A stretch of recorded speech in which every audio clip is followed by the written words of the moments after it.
mais uma herança genética, pleiotropia. O que é a pleiotropia, professor? Bom, uma herança determinada por um único par de genes, mas que determina, ou que define, que condiciona vários fenótipos diferentes. Bom, peraí. Mendel disse que um par de genes determina uma característica. Tanto na primeira lei, quanto na segunda, com 2, com 3. Então, 2, 3 características. Legal. Mas aqui é um tipo de herança descoberta depois, não foi Mendel que estudou isso, tá? É conhecimento do século XX, mas assim, descobrimos genes que um parzinho, único par de genes, determina várias características. Como assim? Vamos ver os exemplos. Está aí o primeiro exemplo, albinismo. Galera, albinismo, acromia, acromasia, acromatose, sinônimos da palavra, né? O albino, o termo vem de albus, do latim, que significa branco. Albus, tá bom? Então tá. É uma mutação, na verdade duas. Mutações no cromossomo 11 e no cromossomo 15. Pares de genes podem desencadear isso. Por quê? Porque são genes que interferem na produção de melanina, né? E principalmente na pele, íris dos olhos e cabelos. Tá bom? Vamos lá. Do latim albus, distúrbio genético. O albinismo é um distúrbio genético caracterizado pela ausência completa ou parcial de melanina. Você lembra que na sua pele tem células chamadas melanócitos. Os melanócitos são especialistas em produzir a proteína melanina. Quando você se expõe ao sol, né, o estímulo da radiação é uma agressão. Então as células se defendem produzindo mais melanina. E a concentração de melanina próxima à membrana ali acaba refletindo a radiação de volta. Tá? O negro na África praticamente tem probabilidade de câncer de pele quase zero. O índice de câncer de pele no negro é praticamente zero. Agora, no branco, quanto mais branca é a pele, maior a probabilidade de mutações causadas pela radiação. A ausência da defesa, né? Promovida pela melanina.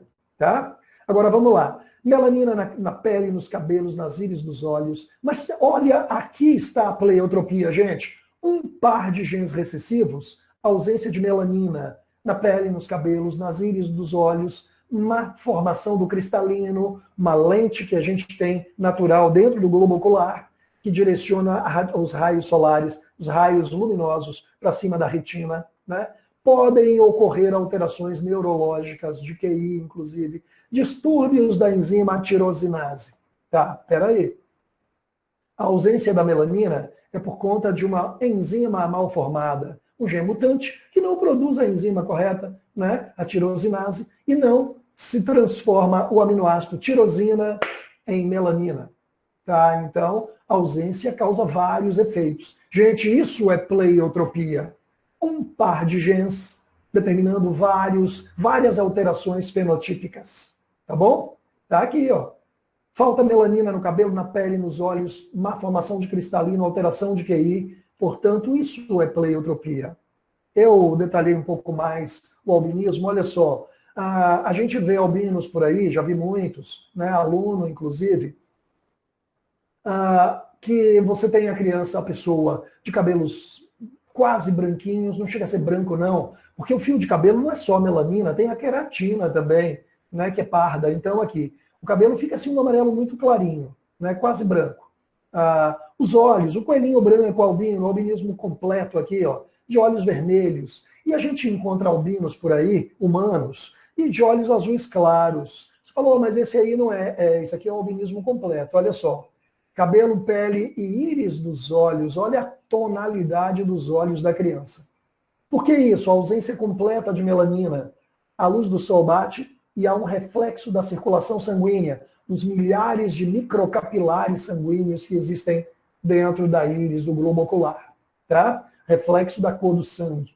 Então fica assim. Coelhinho, o olho do coelhinho parece uma bolinha de sangue. Impressionante. Né? Vamos lá. Mais um exemplo? Não, eu decifrei aqui os tipos de albinismos. Misericórdia, vamos lá. Albinismo oculocutâneo, gente, olhos e pele, OCA. OCA. Albinismo oculocutâneo, tá certo? Redução ou ausência da melanina podendo ocorrer em todas as espécies. Você tem baratas albinas, né? Cavalos albinos, animais albinos. Então, albinismo oculocutâneo, bloqueio da melanina. Olha, gente, no cromossomo 11, o braço Q é o braço longo, o braço de baixo do centrômero, né? Na região 14. Aliás, banda 1, região 1, banda 4. Bom, o que interessa aqui não é a leitura da genética. O que interessa é que no cromossomo 11 tem uma mutação. Essa frequência na população humana está de 1 em cada 2.000 nascimentos. Não é tão raro assim, não. Tá bom? Vamos lá. Oculocutâneo tipo 2. Bloqueio parcial de melanina. Olha a japinha. O cabelinho é pigmentado, tá vendo? Ela não tem o cabelinho branco, castanhinho, lourinha, sei lá. Mas olha os olhos. A despigmentação quase total dos olhos. Essa despigmentação de pele e olhos, o cabelo pigmentado, é um bloqueio parcial de melanina, já é uma mutação do cromossomo 15, né? Já é outro tipo de mutação. A frequência é menor na população humana, 1 em cada 5.000 nascimentos em determinadas populações. Tá? E ainda existe, gente, o albinismo só ocular. Ou encontrei um negro puro, os olhos azuis. É comum isso? Não, claro que não. A etnia, o negro, né, típico africano, não tem olhos claros. Olhos são castanhos. Quando você vê alguém assim como esse menininho aqui, albinismo ocular, ausência de melanina, só na área externa dos olhos. E aí dá esse olho muito clarinho aí. Problemas visuais sérios podem surgir, até a cegueira. Imagine um menino vivendo na savana africana, com a radiação solar intensa, né, na linha do Equador, com os olhos sem proteção. Isso pode provocar queimadura na retina, né, e a cegueira da criança, a depender de como ela utiliza esses olhos. Então, somente os olhos afetados. Tá? Tipos diferentes de albinismos, mas é um caso de pleiotropia. Um par de genes, várias alterações. Né? Como essa menina aqui, uma modelo europeia, albina, albinismo completo. Toda branquinha.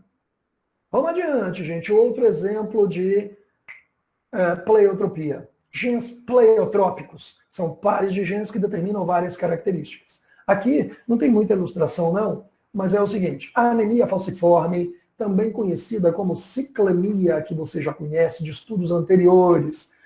Mutações africanas de 150.000 anos atrás. São 5 mutações conhecidas, 4 de origem africana, que levam à anemia falciforme. Tá? O que é isso? As hemácias do indivíduo são mal formadas e apresentam uma forma de foice, forma de meia-lua, né? Forma de foice. Então, doença genética de deformação na membrana das hemácias é incurável e com alta mortalidade a forma grave da doença. O indivíduo homozigoto. Olha como funciona. Frequência africana. 1 em cada 380 nascidos vivos. É altíssima a frequência, tá? Em afrodescendentes. Aí você vê na Bahia, você fala, não, mas tem muita gente na Bahia com anemia falciforme. A gente já falou disso, né? Em sala, inclusive. Lógico, né? Qual a porcentagem de negros na população baiana? Então, afrodescendentes, ok? São portadores. Mas, conheço alguém branco que tem. Com certeza, se você for para trás nas gerações, você vai encontrar ancestrais africanos naquele indivíduo. Vamos lá. Pessoas normais apresentam uma hemoglobina A, a hemoglobina normal. Pessoas afetadas pela ciclemia apresentam a hemoglobina S, S de ciclemia, tá bom? O gene mutante. Indivíduos normais têm 2 genes para hemoglobina normal, para produzir, gente, hemoglobina, aquela proteína da hemácia que transporta oxigênio, lembra? Hemoglobina sanguínea de cor vermelha, à base de ferro, que tem aqueles grupamentos M, né? Portanto, está aqui, hemoglobina HbA, são os 2 genes que produzem a hemoglobina normal. Indivíduos normais. O indivíduo pode ter recebido um gene normal de um dos pais, HbA, e o outro mutante ciclênico, né, do outro pai. Então, está aqui, HbA-HbS. Esse é um indivíduo heterozigoto. A gente chama ele de traço falcêmico. Por quê? Porque ele não tem os sintomas graves da anemia falciforme, mas ele é portador do gene. Tá? Agora, existe um indivíduo que nasce filho de 2 traços falcêmicos existem os indivíduos com anemia falciforme, a forma grave da doença, que são homozigotos, HBS e HBS. Estes indivíduos têm sérios problemas. Gente, um par de genes. Pergunta importante. A relação entre o gene normal e o gene de anemia falciforme é que tipo de herança genética? Tem dominância? É ausência de dominância? É gene letal? Né? Qual é a relação aqui? Gente, quando o indivíduo recebe um gene normal de um dos pais e um gene da doença do outro pai, da mãe, do outro pai, o que acontece é que ele é heterozigoto. O heterozigoto tem características de pessoa normal, mas tem alguns sintomas brandos do doente. Peraí, são as duas coisas ao mesmo tempo? É um caso, então, de codominância. Os dois genes se expressam ao mesmo tempo. Só não é uma forma grave. É branda, mas se expressam ao mesmo tempo. Ok? Então é codominância. Agora, quando os dois genes da anemia falciforme se juntam no mesmo indivíduo, ele tem a forma grave da doença. Eu vou te mostrar a lista de sintomas. Uma infinidade de alterações, tá? E que inclusive levam à morte. Então é considerado também em dupla dose letal. Opa, gene letal em dupla dose. Olha, mais de um tipo de herança associada aqui, né? É pleiotropia? É, porque é um par de genes gerando várias características. É codominância? É, porque quando junta com o gene normal, os dois se manifestam ao mesmo tempo. É letal? É, porque em dupla dose leva à malformação e à morte ao indivíduo. Certo? Olha só que curioso, em um único par de genes. Vamos lá então, efeitos da anemia falciforme. Coloquei uma observação para você ter uma ideia da gravidade disso. África, onde se deram as mutações, o gene HBS ciclênico tem frequência de 30 a 40% em populações de certas regiões africanas. Aqui, frequente também na Península Arábica, centro da Índia e norte da Grécia. Mas olha a porcentagem, gente, em certas regiões africanas, entre 30 e 40% da população. Mas tem um detalhe curioso. Nas savanas africanas, a malária é uma doença endêmica, muito frequente, milhares de pessoas contaminadas. Malária, né, transmitida por picada de inseto, um protozoário que causa o plasmódio. As pessoas que têm anemia falciforme ou são traço falcêmico não desenvolvem malária, porque o protozoário da malária se reproduz, né, num ciclo assexuado dentro da hemácia. Só que a hemácia falciforme não dá condição para o protozoário se desenvolver. Então, nessas regiões africanas, onde a malária é endêmica, os anêmicos falciformes e os traço-falcêmicos sobrevivem, se apresentam em maior frequência do que os indivíduos normais que pegam malária e morrem pela malária. Curioso isso, né? A natureza trazendo uma forma de adaptação em certas condições, baseado numa mutação. É um erro? É. Mutação? É. Causa problema? Causa. Mas em certas condições endêmicas de malária, os indivíduos portadores desse gene não morrem de malária. É uma adaptação. Certo? Olhe os efeitos, para a gente fechar a pleiotropia. Olhe os efeitos da anemia falciforme, sintomas. Olha o que provoca um par de genes mutantes. Dores, crises dolorosas nos ossos, nas articulações, nos músculos, em razão da vaso-oclusão, vasos sanguíneos contraídos, em menor quantidade, mais contraídos. Palidez, claro, falta de sangue gera palidez, cansaço permanente, fácil, redução da taxa de oxigênio circulante, então, que os vasos, né, em oclusão. Icterícia é aquele amarelamento da íris dos olhos, da íris não, desculpe, da esclerótica, a área branca do olho fica muito amarelo, parece hepatite, né?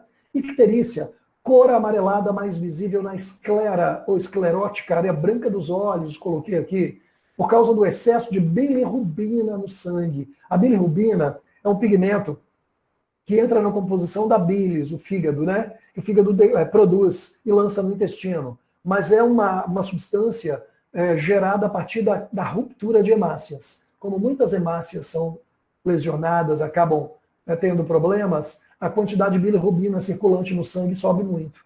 Então, dá essa icterícia. Nas crianças pode haver inchaço, mãozinha, né, articulação, mãozinha estufada, assim, você toca, tem uma bolinha de líquido acumulado, né, parece uma bolinha. Portanto, em razão das inflamações de tecidos moles, punho, tornozelo, dedo, artérios, etc.